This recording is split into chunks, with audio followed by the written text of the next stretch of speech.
El Evangelio del Día con Monseñor Rodrigo Urbina. Lectura del Santo Evangelio según San Lucas. Gloria a ti, Señor.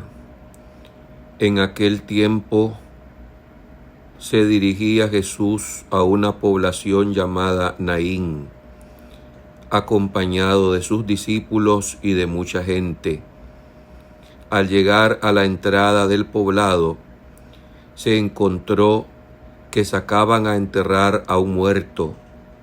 Era un hijo único de una viuda, a la que le acompañaba gran muchedumbre.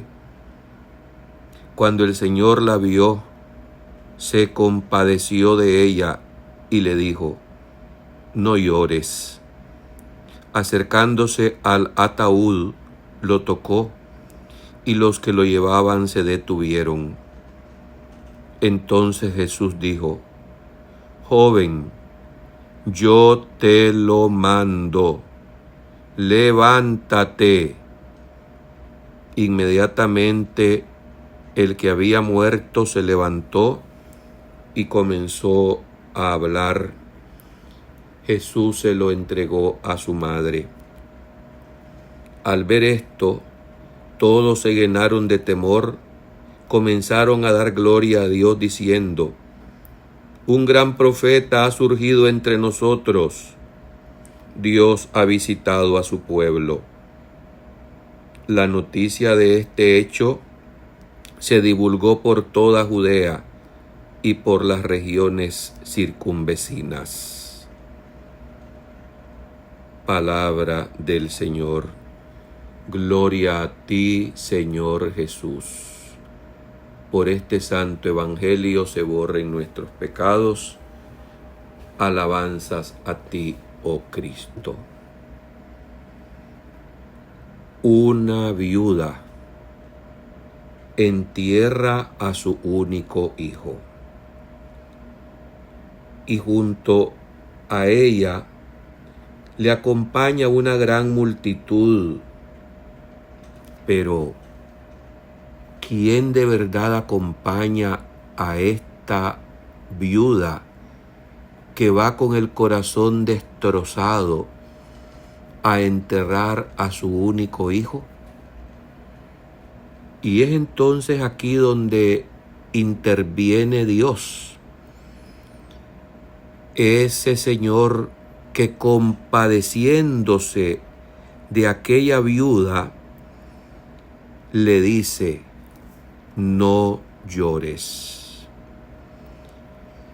Cada palabra en los evangelios contienen enseñanzas profundas, y esta para hoy me hace pensar en el poder de las lágrimas de una madre ante el cadáver de su hijo. Y cuando hablamos de cadáveres, no solamente pienso en la muerte física del cuerpo, sino en la muerte del alma de tantas y tantas personas que deambulan en este mundo como cadáveres, porque en su corazón están lejos de Dios.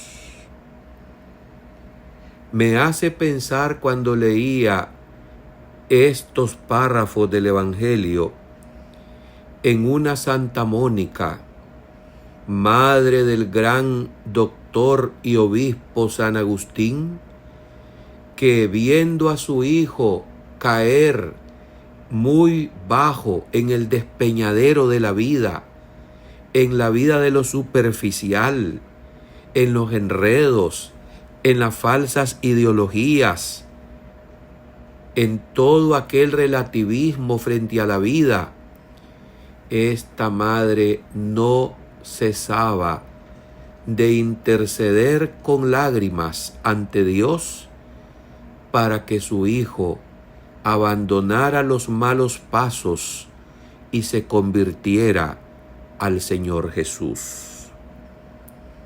y conocemos la historia de las lágrimas de aquella que le dijo el obispo San Ambrosio en Milán: no se puede perder un hijo de tantas lágrimas.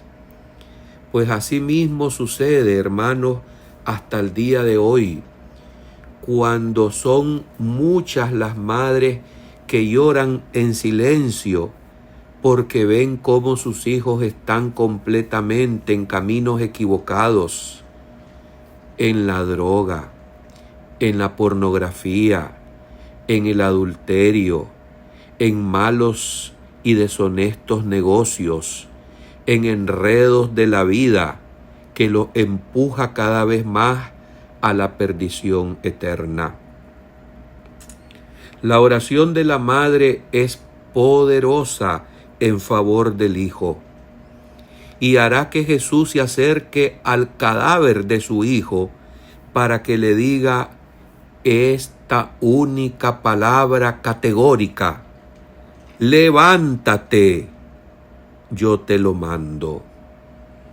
Y así es como milagrosamente ocurre ese prodigio, que lo es ciertamente, porque Dios se compadece de todas las lágrimas, porque a eso vino, a enjugar las lágrimas de nuestros ojos.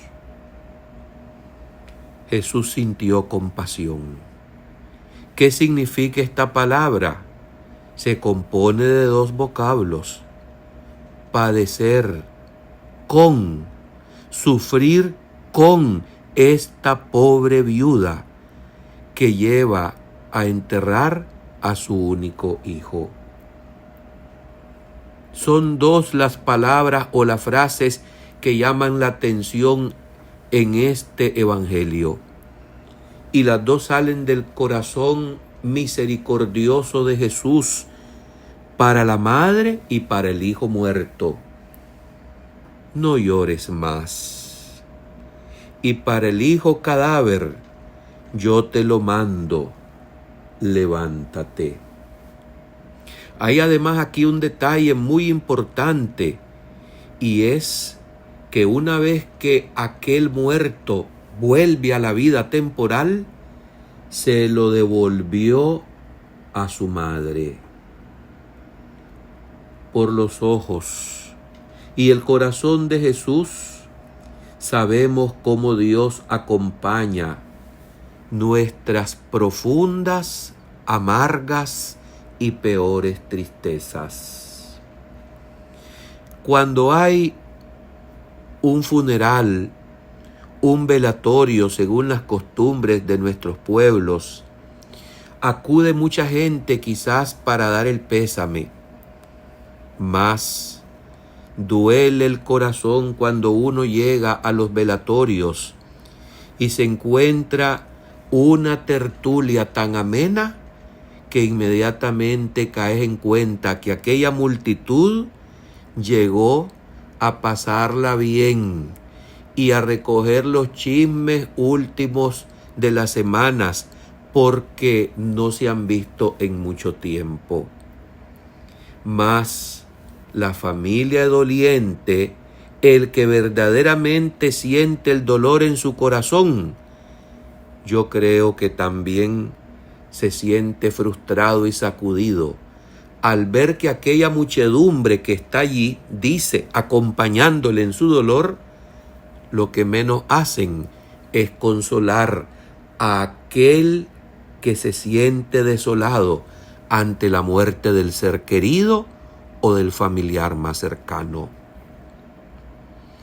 Así no es novedad hacer, porque lo vemos en este relato, en este evangelio, la compañía en los funerales a nuestros conocidos y a nuestros amigos. Pero, ¿qué compañía le hacemos? Y aunque es verdad que no tenemos el poder, porque no somos Dios, de decir a ti te lo mando, levántate, como lo hace Jesús ante los cadáveres, ya dije, vivientes de tantos jóvenes y de tantas personas que sumidas en los vicios viven completamente muertos a la gracia, es importante acompañar sobre todo en silencio y en la oración a la familia doliente, a los que son verdaderamente traspasados por el dolor, en una vela, en un funeral, en una despedida temporal a los seres queridos y a nuestros familiares. No hacen falta discursos para decir aquí estoy. 2 palabras es suficiente, y luego acercarnos también a la presencia del Dios de la vida para interceder y para pedir por 2 cosas. Primero, por el descanso eterno del alma de aquellos que se nos han adelantado. Es una obra de misericordia espiritual orar por los difuntos, y también acompañar con la oración a la familia que sufre la partida de aquel que se nos ha adelantado a lo inevitable, que es dejar este mundo temporal para ir a la eternidad. Tantos hijos son arrancados de sus madres por las ideologías perniciosas y diabólicas, luciferinas de este tiempo. Tantas desdichas nos hacen gritar: ¿dónde está Dios en medio de tanto dolor? La escena de este evangelio, ¿qué nos enseña? Que Dios no es indiferente, que Dios es compasivo, misericordioso y fiel. A partir de esta certeza humana, hay que avanzar con fe en medio de nuestras amarguras y de las impotencias, como solemos sentirlo ante el misterio de la muerte. Dios nos ama, pero la verdad es que no sabemos ni conoceremos sus designios. Aquí muchas veces nos desconciertan los acontecimientos, pero aún en medio de ese desconcierto, no perdamos la fe. Suena ridículo decir que esto es así ante un niño, un joven sin vida. Sí, si no estamos penetrados por esta certeza, somos amados por alguien. Ese alguien es Jesucristo, que nos mostrará un día cuánto nos ha amado. Recordemos que no es muerto el que yace en la tumba fría, que muerto es aquel que cae en el olvido, o más aún, muerto está aquel que viviendo aquí lejos de Dios, muere en el pecado, en la desgracia, y va a la condenación. Oremos y acompañemos como lo hace Jesús cuando acudimos a un velatorio, a un cementerio, a un funeral. Solamente respetar aquel dolor indecible que solo quien lo está sufriendo lo sabe sufrir, y por la gracia de Dios lo sabrá cargar y llevar. Amén.